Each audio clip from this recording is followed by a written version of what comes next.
In Part 1, we examined the internal architecture of Jeffrey Dahmer's psyche.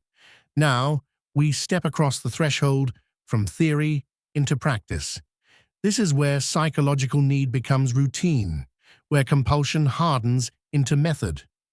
What follows is not a catalogue of gore, but an analysis of systems, behavioral, institutional, and social, that intersected in catastrophic ways. To understand how Dahmer continued for so long, we must examine how his rituals worked, how authority failed, and how control ultimately collapsed.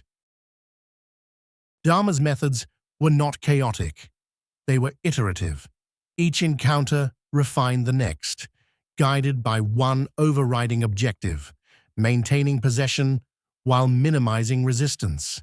He sought environments he could fully control, and he learned quickly that control begins long before a victim crosses a threshold. Conversation, posture, tone, these were his first instruments. He spoke softly, avoided confrontation, and framed his requests as mutually beneficial. Money, companionship, photographs. Nothing overtly threatening. The transaction model reduced suspicion and created a sense of agency in the other person, even as that agency was being quietly stripped away. Once inside his apartment, the environment did the rest. The space was small, enclosed, and familiar to him.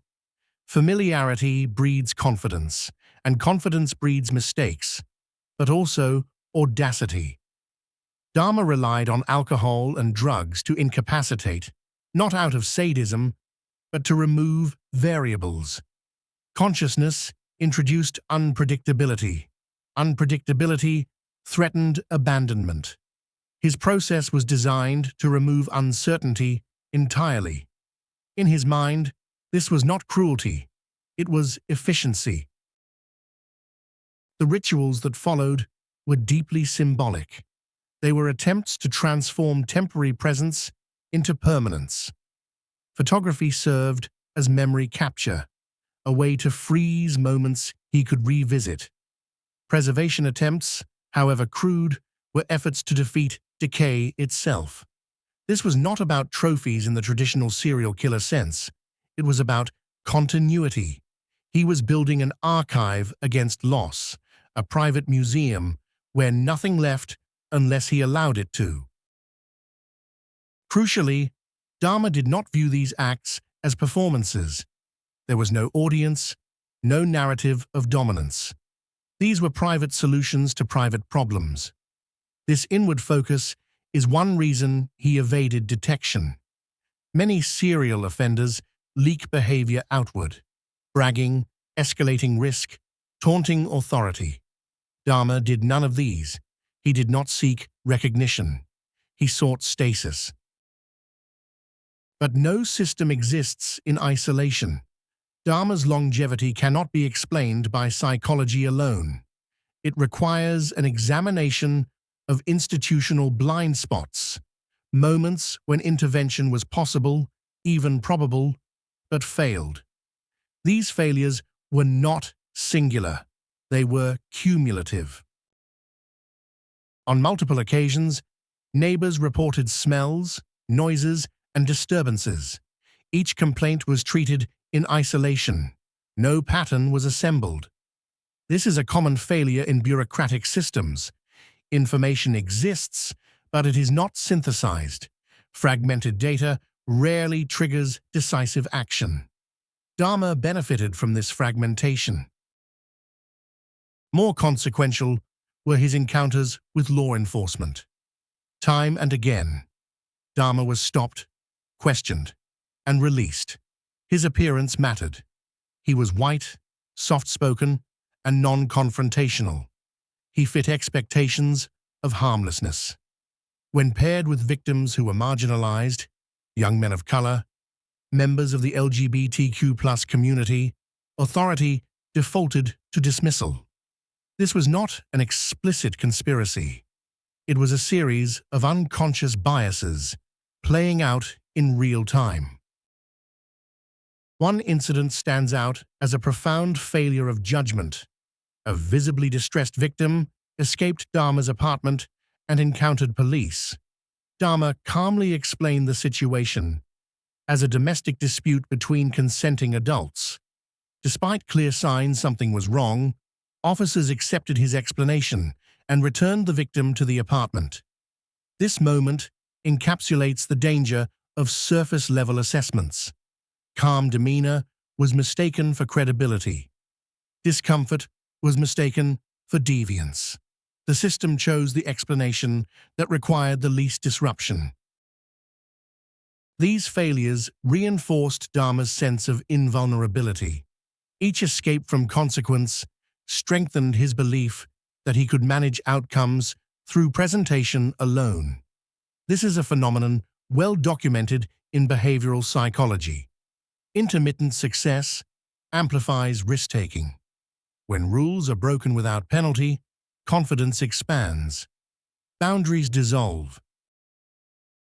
Yet even as his confidence grew, so did instability. Maintaining control requires energy. Over time, Dahmer's methods became more desperate, less precise. His substance abuse intensified. His environment deteriorated. Decay, once an object of fascination, became an unavoidable reality. The system he built to preserve permanence was undermined by biology itself. Escalation is often misunderstood as increased violence. In Dahmer's case, escalation manifested as increased effort to stop loss. More preservation attempts, more risky procedures, more time spent trying to halt the inevitable. These efforts were unsustainable. They attracted attention. Smells worsened. Neighbors complained more frequently. The cracks widened. The end came not through profiling brilliance or technological surveillance, but through chance and resistance. One intended victim managed to escape and alert authorities. This time, the report was taken seriously. When police entered apartment 213, the evidence was undeniable. What had been hidden behind closed doors for years could no longer be rationalized away. Dahmer did not flee. He did not resist. When confronted, he confessed. This response has often been misinterpreted as remorse. In reality, it was relief. The system of control had collapsed, and with it, the constant cognitive labor of maintaining secrecy. Confession ended the need to manage appearances. During interrogation, Dahmer spoke clinically, almost academically, about his actions. This detachment was not performative. It was consistent with his psychological profile. Emotion for him was chaotic and dangerous. Description, analysis, and categorization were safer. He framed his life as a sequence of problems and solutions, each increasingly maladaptive. At trial, the question was not whether he committed the acts, but whether he understood them. The insanity defense placed his mind itself on trial. Expert testimony painted a picture of severe dysfunction without total detachment from reality.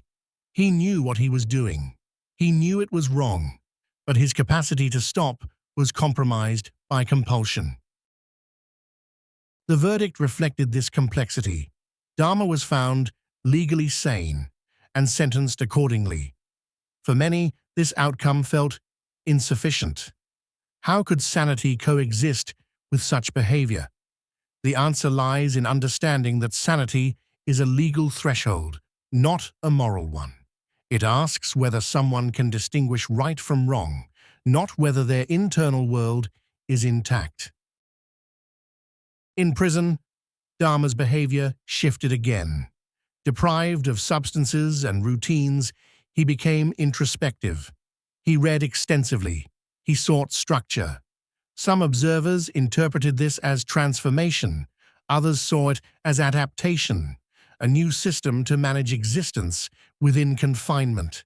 The core pathology did not vanish. It was contained. So, what are we left with? Not a monster myth, but a case study in convergence. Psychological vulnerability intersected with social isolation, institutional bias, and systemic fragmentation. None of these elements alone create a serial offender. Together, they formed an environment where compulsion could operate unchecked. The lesson here is uncomfortable. Threat does not always announce itself. It can be quiet, compliant, and unassuming. It can exploit not just individuals, but systems, relying on bias, inertia, and the human tendency to avoid complexity. Jeffrey Dahmer was not invisible. He was overlooked. His story forces us to confront how easily warning signs are dismissed when they challenge our assumptions. Understanding this is not about fascination with evil. It is about recognition of patterns, of failures, and of the cost of ignoring what does not fit neatly into expectation. To understand the full scope of Dahmer's crimes, we must slow the lens further and examine the texture of his daily life, the way murder became not an event, but a routine. Serial killers are often imagined as constantly driven by rage or excitement. Dahmer was different. His days were monotonous, marked by factory shifts, drinking alone, and returning to an apartment that had become both sanctuary and slaughterhouse. This banality is essential to understanding how he avoided detection for so long. Nothing about his outward behavior suggested urgency or chaos. Violence for him was scheduled, compartmentalized, and disturbingly calm. Inside apartment 213, time functioned differently.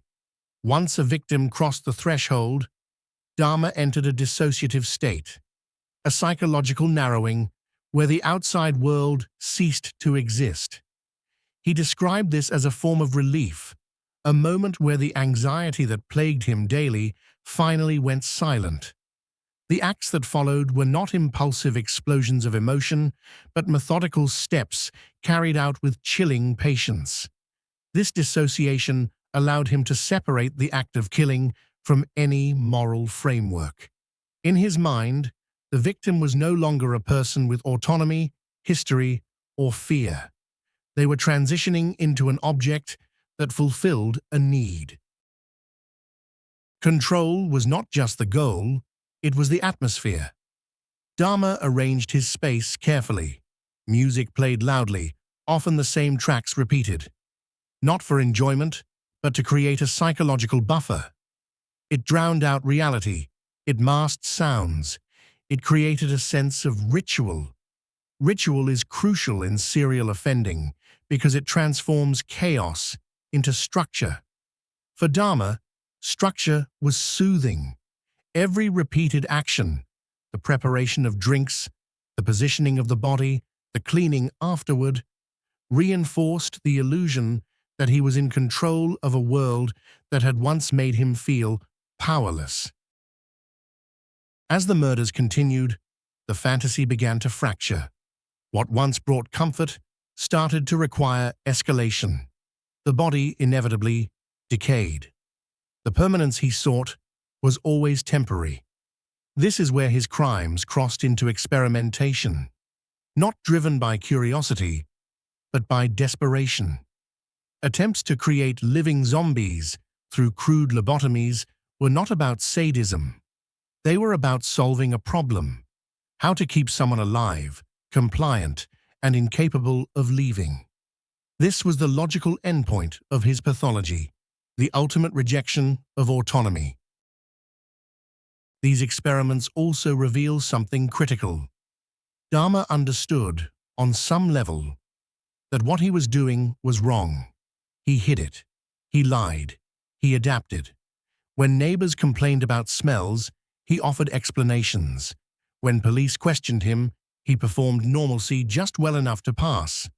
This is not the behavior of someone detached from reality.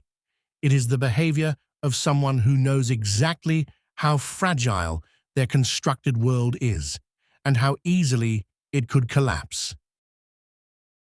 Perhaps the most haunting aspect of Dahmer's story is how many times intervention almost happened. Encounters with law enforcement, complaints from neighbors, visible signs of distress in victims, all were filtered through systems unprepared to see what was directly in front of them. Bias played a role, so did assumption. Dahmer did not evade capture through brilliance, but through invisibility. He was perceived as non-threatening, awkward, unremarkable. Monsters, it seems, are often overlooked precisely because they do not match the myth. The escape of Tracy Edwards shattered the illusion. When Edwards fled the apartment, handcuffed and terrified, the carefully controlled environment collapsed instantly. What followed was not a dramatic chase, but a quiet reckoning. The discovery inside apartment 213 was so extreme that even seasoned officers struggled to process it. Photographs, containers, remains, evidence not just of murder, but of obsession, prolonged over years. In that moment, Dahmer's internal world, hidden, contained, and ritualized, was exposed to daylight. After his arrest, Dahmer did not resist. He confessed in detail, almost mechanically. This has often been misinterpreted as remorse. In truth, it was release. The burden of secrecy was gone. The fantasy was over. He no longer had to maintain the fragile balance between his compulsions and the outside world. What remained was emptiness. The same emptiness that had driven him from the beginning. In interviews, Dahmer spoke about his crimes with a flatness that unsettled even trained professionals. This was not the detachment of arrogance, but of emotional exhaustion. He understood what he had done. He understood that it was irreversible. But understanding did not equate to emotional connection. His ability to describe atrocities without effect was the final manifestation of his lifelong dissociation. A man who had never truly felt part of humanity, now permanently removed from it. Jeffrey Dahmer's story forces us to confront an uncomfortable truth about violence. Not all killers are driven by rage. Not all are charismatic predators. Some are defined by absence of connection, of identity, of emotional grounding. Dahmer did not seek chaos. He sought silence. He sought stillness. And in pursuing that stillness, he destroyed 17 lives. This concludes our examination of Jeffrey Dahmer, not as a spectacle, but as a psychological case study. A reminder that monstrosity is not always loud. Sometimes it lives quietly in an apartment, hidden behind routine, waiting for no one to look too closely. Join us next time as we investigate the mind of Dennis Rader, better known as the BTK.